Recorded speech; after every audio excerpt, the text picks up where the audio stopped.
Picture this. A man is forced to literally fake madness just to save his own life. He's locked away, absolutely terrified of a legendary ruler's wrath, and trapped in a dark, dead quiet room. But from that exact darkness, he ends up completely changing the world. This is the incredible story of Ibn al-Haytham, the man who literally taught us how we truly see the universe, the Pinhole Revolution. It's kind of a wild thought, isn't it? How exactly did a prisoner in a dark room unlock the secrets of light? Well, I'm super excited to share this explainer with you today because the stakes of this story, they're absolutely massive. Actually, think about it. The very screen you're looking at right now, the camera in your pocket, those giant telescopes peering out into deep space, they all trace their origins back to this single, isolated man living in the 11th century. Okay, let's dive into part 1, Taming the Raging Nile. So to really understand how he changed the world, we first have to understand a pretty spectacular failure. We're jumping back to the Islamic Golden Age to meet a genuinely brilliant polymath. Born in Basra, that's in present-day Iraq, around 965 CE, Abu Ali Alhazen Ibn al-Haytham was incredibly famous for his mathematical genius. But with great brilliance sometimes comes a little bit of, well, hubris. He confidently, and maybe way overconfidently, claims that he possessed the engineering chops to build a massive dam, and his goal, to control the wild, totally unpredictable flooding of the Great Nile River. Word of this incredibly bold claim actually reached the Fatimid Caliph in Egypt, a ruler named Al-Hakim, who essentially said, "Prove it," and invited Ibn al-Haytham to Cairo to fulfill his promise. But yeah, there was a major catch. When Ibn al-Haytham finally stood before the roaring, untamable current of the Nile, reality hit him like a ton of bricks. The task was just completely impossible with the technology they had back then. And knowing the Caliph had a reputation for legendary and, quite frankly, lethal anger, Ibn al-Haytham made a super desperate choice. He faked madness. This led to his forced isolation and house arrest, but hey, it helped him escape a much, much darker fate. Which brings us to part 2, the universe in a pinhole. Now, what's really fascinating here is how the deafening roar of the Nile was suddenly replaced by total silence. He spent the next several years completely stripped of his grand engineering ambitions, just confined to a modest little room. But sitting in that darkened room one night, he noticed something. A single beam of moonlight was passing through a tiny hole in the wall, and it was projecting an image of the moon on the opposite wall. But here's the crazy part. The image was upside down. So, to figure out what was going on, he built what we now call a camera obscura, which literally translates from Latin as dark chamber. He didn't just sit back and marvel at this, though. He went into full experimental mode. He started setting up lanterns outside his dark room at all different heights, and he observed that the light from each lantern lit up a different, specific spot inside, forming a perfectly straight line between the spot on the wall, the pinhole, and the lantern outside.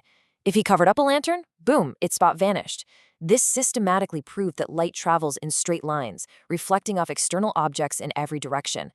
The light from the top of an object angles down through the hole, and the light from the bottom angles up, which is exactly why the image projected on the wall appears upside down. It's like a giant natural puzzle finally coming together. Let's move on to part 3, breaking ancient Greek dogma. With that brilliant lantern experiment, Ibn al-Haytham basically became the ultimate scientific rebel. He was ready to bust a myth that people had accepted as hard truth for over 1,000 years. Talk about a massive paradigm shift. For centuries, giants of ancient Greek philosophy, guys like Euclid and Ptolemy, believed in something called the emission theory. They honestly thought the human eye literally shot out rays of light to scan the room, almost like built-in flashlights. I mean, going even further back, the philosopher Empedocles actually proposed that the Greek goddess Aphrodite had literally lit a fire inside the human eye. No way, right? But Ibn al-Haytham dismantled all that dogma. He proved the intromission theory. The fact that our eyes absolutely do not shoot out light, but rather they receive it from the outside world. And that takes us to part 4, anatomy of human sight. These realizations didn't just stop at light, they led to an absolute masterpiece. He wrote a 7-volume text called Kitab al-Manazir, or the Book of Optics, right from his modest quarters at the Al-Azhar Mosque. And his work didn't just stick to physics, he crossed over into human biology. He provided some of the very first highly detailed, accurate anatomical descriptions of the human eye. He carefully mapped out the cornea, the lens, the retina, and the optic nerve. He was literally connecting the physical behavior of light to the intricate human anatomy that actually receives it. Now, here is where his genius truly, absolutely shines. He realized that the pupil of the eye is essentially just the pinhole from his camera obscura. Light passes right through it and projects an upside-down image on the back of the eye. But wait, if that's true, why on earth don't we see the whole world upside down? Well, Ibn al-Haytham made this mind-blowing discovery. Sight isn't just a physical lens catching light, it's actually a deeply neurological process. He argued that vision happens in the frontal part of the brain, and it's our brain that does the heavy lifting to reinterpret and flip that image right side up. Just incredible. Moving into part 5, the first true scientist. Okay, so discovering how human vision works is obviously incredible on its own, but let's shift gears for a second from what he discovered to exactly how he discovered it, because his methodology, that is arguably his greatest gift to human history. You see, before Ibn al-Haytham, science was mostly just philosophical speculation. You thought really hard about a problem, and if your logic sounded good, people pretty much accepted it.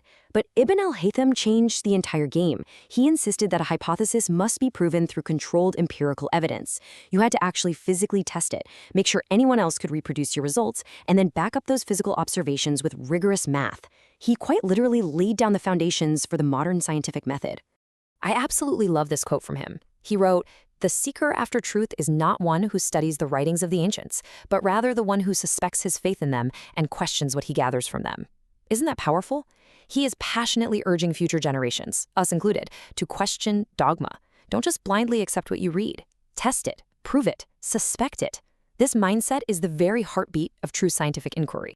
Finally, part 6, a light for the future. Ibn al-Haytham eventually passed away in Cairo around 1039 CE. But while the man himself was gone, his ideas, they were just getting started. His book of optics was translated into Latin, and it spread like wildfire across borders and centuries, acting as this massive spark for the European Renaissance. So the crucial takeaway here is that his influence is literally everywhere today. His works directly inspired Roger Bacon in the 13th century. Johannes Kepler used Ibn al-Haytham's theories to finally crack the code on how lenses work. René Descartes built upon his principles for geometric optics. The fundamental rules he discovered sitting in that dark room are the exact same rules governing the fiber optic cables delivering this explainer to you right now, the microscopes helping cure diseases, and the lenses mapping the farthest edges of our galaxy. It's humbling, really. We owe so much of our modern world to a guy who failed to build a dam, fell out of favor with the king, and was locked away in the dark. So the next time you snap a quick photo with your phone or you simply open your eyes to gaze up at the stars, take a second to remember Ibn al-Haytham. He was the man who dared to question the ancients, and by doing so, he found the entire universe through a tiny pinhole. Thanks so much for joining me on this explainer, and remember, keep questioning what you see.